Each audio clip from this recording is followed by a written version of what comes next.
So now हम बात कर रहे हैं वोडाफोन आइडिया के ऊपर। आज ये पूरा मार्केट डाउन, लेकिन वोडाफोन आइडिया असमंजस में एक फ्लैट ओपनिंग के साथ यहाँ पर जो है क्लोजिंग दी है।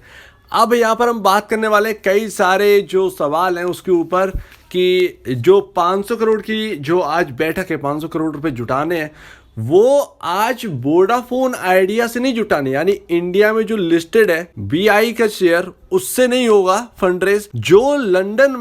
जो लंदन स्टॉक मार्केट में वोडाफोन, मात्र सिर्फ मैं वोडाफोन की बात कर रहा हूँ, वोडाफोन आइडिया की नहीं, वोडाफोन जो इसकी जो जॉइंट वेंचर कंपनी है, तो वहां से यहाँ पर जो है पैसा जुटाया जाएगा। तो 500 करोड़ रुपए, और ये किस चीज में काम आने वाले हैं? कहीं ना कहीं स्पेक्ट्रम में ही काम आने वाले हैं, साफ सी बात है। कई सारे सवाल हैं कि यहाँ पर जो है क्या ये एक सरकारी कंपनी बन चुकी है, और क्या सरकार जो है एमटीएनएल में और वोडाफोन जो है दोनों का मर्जर कर देगी।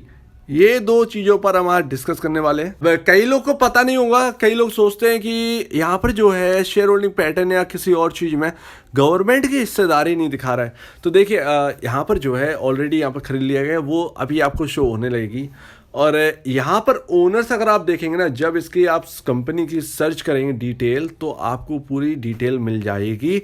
जो बड़े ओनर हैं इस कंपनी के, यानी वोडाफोन आइडिया के जो बड़े प्रमोटर हैं, उनका नाम आपके सामने आ जाए। विकिपीडिया पे आप सर्च कर सकते हैं। तो गवर्नमेंट ऑफ इंडिया जनवरी 2022 में इन्होंने हिस्सा ले लिया था, और ये क्या हुआ था, एजीआर का जो ड्यू है उसको इक्विटी में कन्वर्जन जो है वो हो गया था। और यहाँ पर जो है गवर्नमेंट ऑफ इंडिया की स्टेक जो है वो 35.80% पर पहुंच गई थी। आदित्य बिरला ग्रुप की 17.80%, और यहाँ पर वोडाफोन ग्रुप की अगर हम बात करें तो 28.50%, और प्राइवेट इक्विटी जो है 17.90% के आसपास है। लेकिन यहाँ पर जो है सवाल ये आता है कि क्या ये एक गवर्नमेंट कंपनी बन चुकी है? हम सेमी गवर्नमेंट कह सकते हैं, हम गवर्नमेंट कंपनी नहीं कह सकते हैं। गवर्नमेंट का इतना भी बड़ा चंक नहीं है जो कि कर दे। लेकिन अगर हम प्रोमोटर की जो मेन मालिकों की बात करें, उसमें गवर्नमेंट ऑफ इंडिया बहुत बड़ी ओनर है उन सबसे, जो कि बाकी हैं जो ओन करते हैं इस कंपनी को, तो उसमें गवर्नमेंट ऑफ इंडिया बड़ी ओनर है।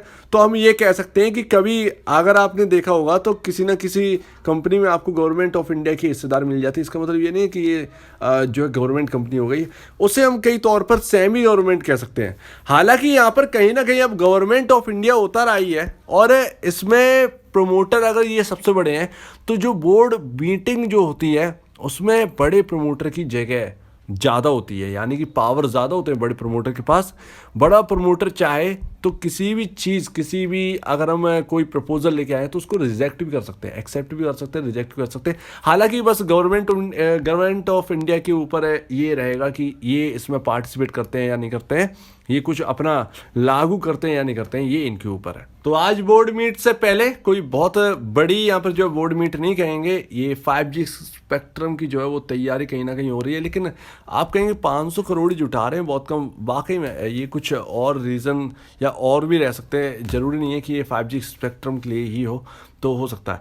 तो अभी 3 बजे तक ना, 3 बजे तक आपका जो टोटल वॉल्यूम है वो 10 करोड़ 84 लाख 10 करोड़ 84 लाख 29,490 शेयर्स में काम हो चुका है 3 बजे तक। और उसमें से 2 करोड़ 93 लाख शेयर्स जो है ना, वो डिलीवरेबल क्वांटिटी में जा चुके हैं, यानी कि कुल 27.80% के आसपास की।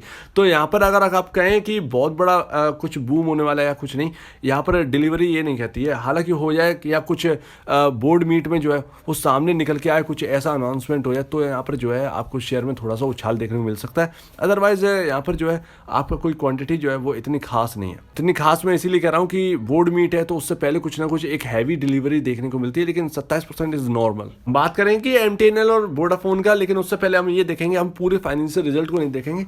जो आपका ईपीएस है ना, उससे बहुत सारी वो पूरा आपका जो है वो निचोड़ होता है, मतलब आपका प्रॉफिट एंड लॉस सब कुछ। तो आपका अर्निंग पर शेयर है ना, जो पहली बार Q4 आपके रिजल्ट आए तो पहली बार काफ़ी दिनों बाद ऐसा रिजल्ट, ऐसा ईपीएस हमको देखने को मिला है।